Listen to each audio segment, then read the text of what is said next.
तो पिछले एपिसोड में हमने देखा कि चूचू लिनफेंग और सांगनिंग को अपने साथ लेकर अपने सेक्ट के ट्रेजर हाउस में पहुंचती है और अब वह लोग उस जगह पर पहुंचते ही देखते हैं कि एक जगह पर कई सारे लोगों को मटके में सील करके रखा गया होता है, जो देखकर वह लड़की काफी ज्यादा परेशान हो जाती है और अब वह उन मटकों पर अटैक करते हुए उन सभी लोगों को मटके से आजाद करवाने की कोशिश करती है, पर उन मटकों के ऊपर उसके अटैक का कोई भी असर नहीं होता है।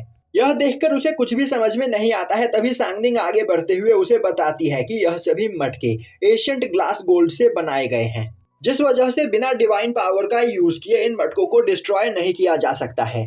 तभी डीमन एम्परर बोलता है, मैंने जितना सोचा था इस सेक्ट में उससे कहीं ज्यादा इवल चीजें चल रही है। किसी ने इन सभी लोगों को यहाँ पर सील किया है और वह धीरे धीरे इन सभी की बॉडी को रिफाइन कर रहा है। अब सांगनिंग सुयांग से बोलती है, मास्टर आखिर यहाँ पर चल क्या रहा है और यह काम किसका है, हमें कुछ भी समझ में नहीं आ रहा। तभी सुयांग बोलता है, एक बार ध्यान से उन सभी लोगों की बातों को सुनो, वह सभी लोग दर्द में तड़प रहे हैं और यहाँ पर कोई है जो इन सभी लोगों को तड़पते हुए देखकर काफी ज्यादा खुश हो रहा है। यह सुनते ही सांगनिंग की नजर वहां पर खड़े एक स्टैचू पर जाती है और अब वह काफी तेजी से उस स्टैचू पर अटैक करती है। तभी एक हाथ उस स्टैचू के अंदर से निकलकर बाहर आता है और अब वह सांगनिंग के अटैक को ब्लॉक कर लेता है और अब उस सेक्ट का मास्टर उस स्टैचू के अंदर से निकलकर बाहर आता है और बोलता है, आखिर तुम्हारी हिम्मत कैसे हुई मेरी नींद को खराब करने की। अब अपने सेक्ट मास्टर को देखते ही चूचू भागते हुए आगे जाती है। तभी सेक्ट मास्टर चूचू को देखते हुए बोलता है, बेवकूफ लड़की, आखिर तुम यहाँ पर क्या कर रही हो और तो और तुम अपने साथ इन दोनों लोगों को भी यहाँ पर लेकर आई हो, आखिर यह है कौन। तभी चूचू बोलती है, तो इन सभी लोगों की बॉडी को यहाँ पर आप रिफाइन कर रहे हो, आखिर आप ऐसा क्यों कर रहे हो। तभी वह पर्सन हंसते हुए बोलता है, बेवकूफ लड़की, मैंने इन सभी लोगों को यहाँ पर सील नहीं किया, यह सभी लोग अपनी मर्जी से इन मटकों के अंदर गए हैं। इनमें से कुछ लोगों को पावरफुल कल्टीवेशन टेक्निक चाहिए थी और कुछ लोगों को इमॉर्टल टेक्निक, जिससे इनकी पावर बढ़ सके। और अगर साफ साफ शब्दों में कहा जाए तो यह सभी लोग बस लालची इंसान हैं, जिन्होंने खुद को ही अपने लालच के चक्कर में फंसकर यहाँ पर सील कर लिया। मैंने तुम्हें बचपन से ही सिखाया है कि तुम जितना ज्यादा लालच करोगे तुम्हें उतनी ही ज्यादा चीजें मिलेंगी, पर आज मैं तुम्हें एक सच्चाई बताता हूँ। इन्हें ध्यान से देखो, यह सभी लोग मेरे पास कुछ न कुछ मांगने के लिए आए थे और मैंने इनसे कहा कि इन्हें जो भी चाहिए वह इन्हें जरूर मिलेगा, बस इन्हें खुद को इस मटके के अंदर सील करना पड़ेगा। और अब वह चूचू को पकड़कर एक मटके के पास लेकर जाता है और बोलता है, इस पर्सन को ध्यान से देखो, यह तुम्हें कितना ज्यादा खुश लग रहा है। यह अभी एक सपने के अंदर फंसा हुआ है, जिस सपने में इसे जो चीज चाहिए होगा वह चीज मिल रही होगी, इसीलिए यह इतना ज्यादा खुश है। और अब कुछ टाइम के अंदर ही इन सभी लोगों की बॉडी रिफाइन हो जाएगी और फिर वह रिफाइन की गई पावर को मैं अपने अंदर एब्जॉर्ब कर लूंगा, जिससे मैं और भी ज्यादा पावरफुल बन जाऊंगा। वैसे तुम्हें पता है तुम मेरी फेवरेट स्टूडेंट हो, क्योंकि तुम बहुत ही ज्यादा स्मार्ट हो और तुम्हारी वजह से मुझे यहाँ पर सालों से फायदा होते चला जा रहा है और मरते मरते भी तुम यहाँ पर मेरा फायदा करके ही मरोगी, क्योंकि तुम अपने साथ दो पावरफुल लोगों को लेकर आई हो, जिनकी बॉडी को रिफाइन करके मैं उनकी भी पावर को अपने साथ एब्जॉर्ब कर लूंगा। और यह पक्षी कैसा है, यह भी काफी ज्यादा पावरफुल लग रहा है, मैं बाद में इसे अपना पालतू बनाऊंगा। यह सुनते ही डीमन एम्परर गुस्सा होते हुए बोलता है, आखिर तुम्हारी हिम्मत कैसे हुई मुझे एक पक्षी बोलने की, मैं एक ड्रैगन हूँ।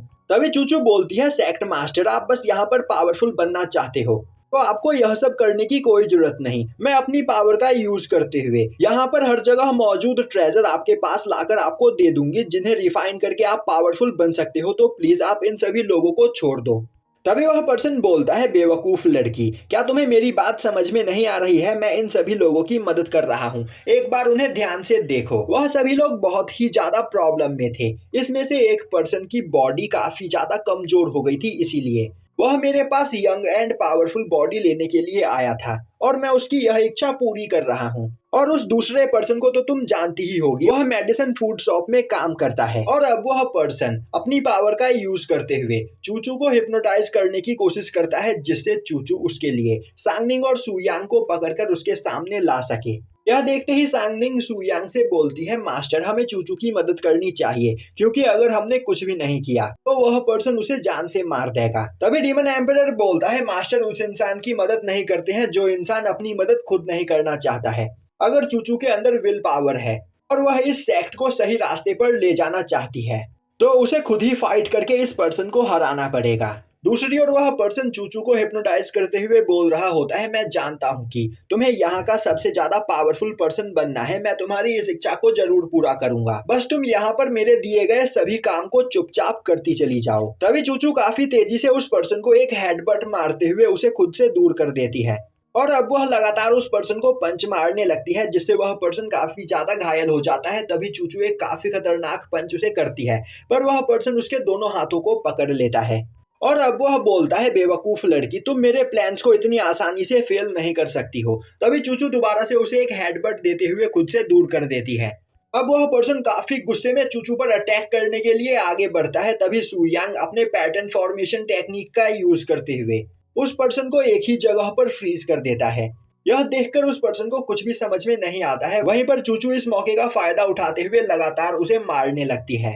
अब उस पर्सन की हालत खराब हो चुकी होती है। तभी चूचू उसके पास जाते हुए बोलती है, इस सेक्ट को मेरे एंसेस्टर कांगसुआंग ने बनाया था, तो मैं तुम्हें इस सेक्ट का नाम खराब नहीं करने दूंगी।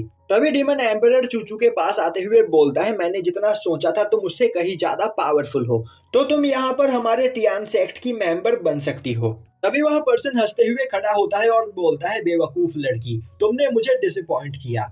और अब उसके चेहरे पर मौजूद मास्क टूटकर नीचे गिर जाता है, जो देखते ही डीमन एम्परर काफी ज्यादा हैरान होता है और बोलता है, आखिर यह पर्सन कांगसुआंग जैसा क्यों दिख रहा है। तभी चूचू डीमन एम्परर को बताती है कि कांगसुआंग का एक जुड़वा छोटा भाई था, पर वह बहुत ही ज्यादा ईवल था, इसीलिए कांगसुआंग ने उसे एक जगह पर कैद कर दिया था और शायद से यह वही पर्सन है। तभी वह पर्सन हंसते हुए बोलता है, कांगसुआंग के मरते ही मैं अपने कैद से आजाद हो गया था और अब यहाँ पर मुझे इस यूनिवर्स का सबसे पावरफुल पर्सन बनने से कोई भी नहीं रोक सकता है, मैं हर एक चीज को डिस्ट्रॉय कर दूंगा। यह बोलते हुए वह अपनी पावर को रिलीज करता है और अब वह उन मटकों के अंदर मौजूद लोगों को अपने कंट्रोल में लेते हुए उन्हें ऑर्डर देता है कि तुम यहाँ पर मौजूद सभी लोगों को मार दो। जो सुनते ही कई सारे लोग उन पर अटैक करने के लिए आगे बढ़ते हैं। तभी सुयांग उन सभी लोगों को फ्रीज कर देता है और अब वह अपने एनर्जी प्रेशर का यूज करते हुए उन सभी को मार देता है, जिसके बाद वह सेक्ट लीडर के पास आते हुए बोलता है, मैं यह सब बकवास देख देख कर अब बोर हो चुका हूँ। दूसरी ओर वह पर्सन यह सब देखकर काफी ज्यादा डर चुका होता है। वहीं पर सुयांग के पैटर्न फॉर्मेशन की वजह से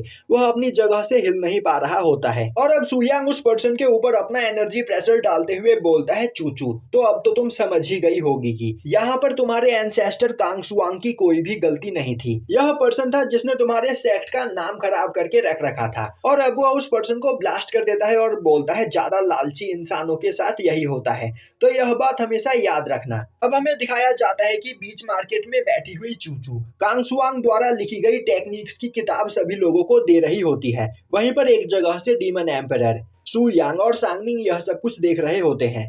तभी सांगनिंग बोलती है, अब यहाँ पर चूचू की सोच पूरी तरीके से बदल गई है और अब वह भी अपने एंसेस्टर की तरह अपने टेक्निक्स को यहाँ पर चारों ओर फैलाना चाहती है। तभी सुयांग बोलता है, हमें यहाँ से फिर चलना चाहिए क्योंकि हमें अभी और भी चीजों को एक्सप्लोर करना है। यह सुनते ही डीमन एम्परर सुयांग को वहां से आगे लेकर जाने लगता है। तभी सांगनिंग पीछे मुड़कर देखती है तो चूचू उन सभी किताबों को फ्री में नहीं बल्कि 10,000 स्पिरिट स्टोन में लोगों को बेच रही होती है। यह देखते ही सांगनिंग हंसते हुए बोलने लगती है, अभी भी इसके अंदर मौजूद लालच पूरी तरीके से खत्म नहीं हुआ है, पर जो भी हुआ अच्छा हुआ। और यह बोलते हुए वह सुयांग के पीछे जाने लगती है और यहीं पर यह एपिसोड खत्म हो जाता है।